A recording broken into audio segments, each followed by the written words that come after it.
आज हम एक ऐसी गौशाला पहुंचे हैं जो सच में चुनौतियों से काम कर रही है, या यूं कहें कि चुनौतीपूर्ण वातावरण में काम कर रही है।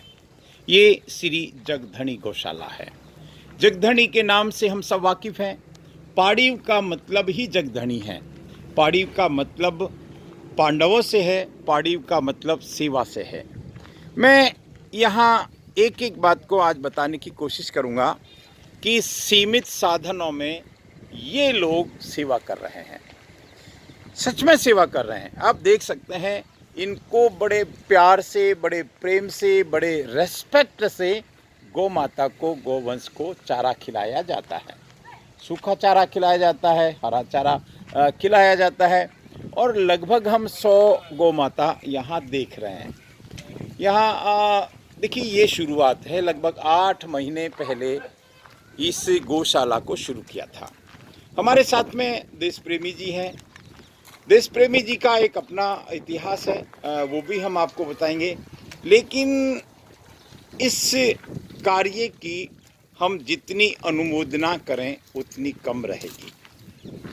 बहुत सीमित साधन, या यूं कहें कि इसको हम इस रूप में कहें कि ये जो भी कार्यकर्ता लोग हैं, मैं सबसे पहले तो कर्णगिरी जी वापसी को नमन करता हूं। उनके प्रयासों को साधुवाद भी है कि देखिए, वो अपने काम में लग गए। इनको सूखा चारा, हरा चारा खिलाया जाता है, सेवा की जाती है, और ये इस बात में दिख रहा था। लेकिन एक बात है, देखिए, ये गौ माता, यहाँ हम एक चीज़ अनुभव कर सकते हैं कि स्थान पर्याप्त होना चाहिए। स्थान पर्याप्त होना चाहिए। ये जिम्मेदारी गांव वालों की है, ये जिम्मेदारी हमारे जनप्रतिनिधियों की है, ये जिम्मेदारी जिला प्रशासन की भी है। गोवंश की रक्षा जिला प्रशासन की पहली जिम्मेदारी है। ठीक है, कुछ लोग आगे आए हैं, काम कर रहे हैं, विषम परिस्थितियों में काम कर रहे हैं। आज चारा खरीदना, गौ माता को की सेवा करना, ये सारे कार्य काफ़ी मुश्किल होते हैं। हम देख सकते हैं, सामने मुझे चारा दिखाई दे रहा है, बरसात सर पर है। लेकिन अब जब मैंने यहाँ देश प्रेमी जी से बात की तो उन्होंने कहा कि भाई, संकट तो बहुत हैं। मैं ये सीन को ज़रूर आपको दिखा दूँ। गौ माता को कुछ नहीं चाहिए साहब, चारा चाहिए, पानी चाहिए, और बदले में जो गौ माता देती है वो अवर्णनीय है। क्योंकि गौ माता के शरीर में 33 कोटि देव विराजते हैं। गौ माता के शरीर में ये समझिए कि हमने गौ माता की सेवा कर ली तो हमने सारे तीर्थ यात्रा कर ली। आप इस सुंदर दृश्य को अपनी आँखों में बसा लीजिए साहब। मैं यहाँ देश प्रेमी जी हैं हमारे साथ में।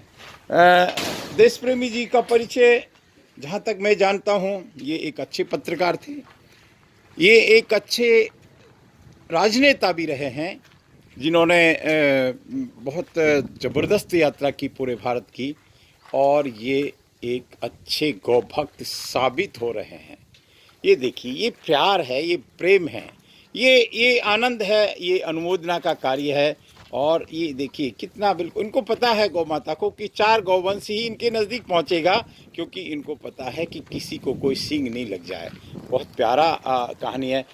मोहन जी भाई साहब, पहले तो आपको इस सुंदर कार्य के लिए, इस अनुकरणीय कार्य के लिए धन्यवाद है। क्या क्या कहेंगे, ये इस क्या प्रेरणा जगी आपको? ये तो बहुत मुश्किल कार्य आपने चुना है, ये रास्ता ही कांटों वाला है सर। जय गौ माता, जय गोपाल। बस बस बस बस, मेरी मेरी माँ। उम्र अभी 60 साल की होने जा रही है। हो, क्या बात है। और प्रभु ने एक निमित्त के रूप में इन गौ माताओं को समक्ष मुझे भेजा है।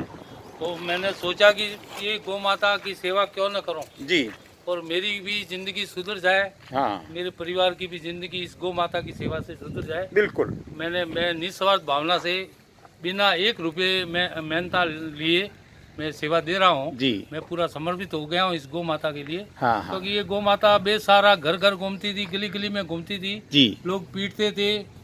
तो मेरे दिल में एक मतलब वो वेदना जाग उठी। परमात्मा ने मुझे एक निमित्त के रूप में किया, करवा रहा है सब परमात्मा करवा रहा है। उस बिल्कुल प्रभु की जो इच्छा है जी, और उसके भरोसे मैं कर रहा हूँ। कठिन स्थिति हो रही है जी। उठाक पटाक हो रहे हैं, विरोधी तत्व भी असामाजिक तत्व भी अड़चन डालते हैं करते हैं, लेकिन अच्छे अच्छे लोग भी जुड़े हैं जो भामाशाह है, जी। जो गौ भक्त भामाशाह है, उनके सहयोग से कार्य चल रहा है। ठीक बात गौ है। माता और परमात्मा करवा रहे हैं और आप लोग जैसा कि आशीर्वाद चाहिए और सभी से निवेदन करता हूँ कि इन गौ माता जो सनातन धर्म की एक धुरी है और 33 करोड़ देवी देवता इनमें निवास करते हैं, तो सभी से निवेदन करते हैं जो अपने हाथ आए 1 रुपया इस गौ माता के लिए समर्पित करें, तो ये कार्य चलता रहे और इस तरह पे बढ़ता रहे। जय गौ माता, जय गोपाल। देखिए, एक कहावत है, करता है तू कन्हैया, मेरा नाम हो रहा है, भगवान की कृपा से सब काम हो रहा है। ये तो सच्चाई है। देखिए, ये अगर मोहन देश प्रेमी जी या संत श्री कर्णदास जी महाराज, ये अगर इन्होंने ये काम शुरू किया है, तो इनके पीछे भी प्रभु इच्छा है, प्रभु प्रेरणा है। अब होना ये चाहिए, देखिए गांव हैं, जगधनी नाम से गौशाला है, तो बहुत ज़रूरी है कि पहाड़ी वालों को सहयोग करना चाहिए। ये तो समाज की जिम्मेदारी बनती है, कुछ लोगों की जिम्मेदारी नहीं है, ये समाज की जिम्मेदारी है। आज यहाँ लगभग 100 गौवंश है या उससे थोड़ा कम होगा, लेकिन ये सुंदर कार्य आप लोग कर रहे हैं। देखिए, अभी संसाधनों के नाम पे या इंफ्रास्ट्रक्चर के नाम पे वाकई में चुनौती है। बहुत पास पास गौवंश को रहना पड़ता है। अभी आगे बरसात का दौर चल रहा है, बरसात आने वाली है, तो ये सारी चीज़ें अब आगे कैसे होगा। देखिए, ये राह अनजान की राह है, इस रास्ते पर चलने में सच में मुश्किल होती है।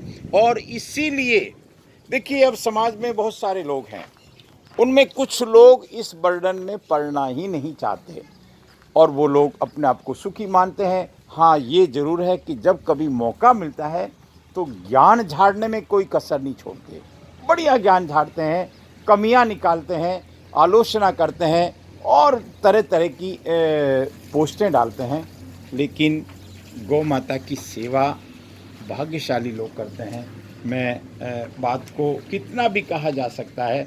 आज श्री कर्णदास जी महाराज या कर्णगिरी जी महाराज जो हैं, संत यहाँ नहीं हैं, लेकिन अगर उनके दर्शन होते तो अच्छा रहता। उनका ओड़ा में एक आश्रम है जहाँ प्लांटेशन का बहुत सुंदर कार्य है, वो करते हैं। मैं कोशिश करूँगा सिरोही टेम्पल्स देवनगरी के देव दर्शन के माध्यम से ज़रूर वहाँ के दर्शन करा के अपने आप को सौभाग्यशाली मानूंगा। लेकिन ये बहुत सुंदर कार्य है। मैं एक बार श्री वर्ली हनुमान जी, जिनके नाम जो जहाँ जिस क्षेत्र में ये गौशाला चलती है, उनके दर्शन के साथ मैं मेरी बात को विराम दूंगा। हम इन मासूम बछड़ों को देखें, आप देखें और इनको अगर स्पर्श करेंगे तो आपको सच में एक अनुभूति होगी कि ये तो साक्षात कन्हैया के स्वरूप हैं। ये बिल्कुल मेरे नज़दीक आ रहे हैं।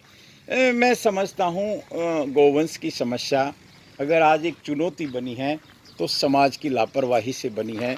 आज मैं एक सज्जन से बात कर रहा था, उन्होंने बड़े स्पष्ट कहा, जिस दिन हम गायों की तरफ लौट जाएंगे उस दिन ये देश आबाद हो जाएगा, उस दिन बहुत सारी समस्याओं पे विराम लग जाएगा। ये हम कभी कोरोना के रूप में, कभी किस रूप में जो महामारियां देख रहे हैं या जो संभावित महामारियां देख रहे हैं, उनसे बचने का एकमात्र साधन संत जन ऐसा मानते हैं कि गौ सेवा है, गौ भक्ति है, गौ माता का आदर सत्कार है। आप देख सकते हैं कि ये गौवंश जो एक गौशाला जगधनी, श्री जगधनी गौशाला में रहता है, यहाँ इनकी जो भी सेवा हो रही है, देखिए पान फूल की सेवा हम कह सकते हैं मारवाड़ी भाषा में। देखिए जो इनसे बनता है, जो बन पड़ता है। मैं इस चलते चलते एक बात और कहूँगा कि ये चारा खुले में पड़ा है। अगर किसी को इस तरह के भाव जगते हैं तो ये काम किया जा सकता है। मुझे तो लगता है कि प्रशासन की ये पहली जिम्मेदारी बनती है, पंचायत की पहली जिम्मेदारी बनती है और भामाशाहों की जिम्मेदारी बनती है कि वो इस विषय में काम करे। बहुत बहुत बहुत बहुत धन्यवाद।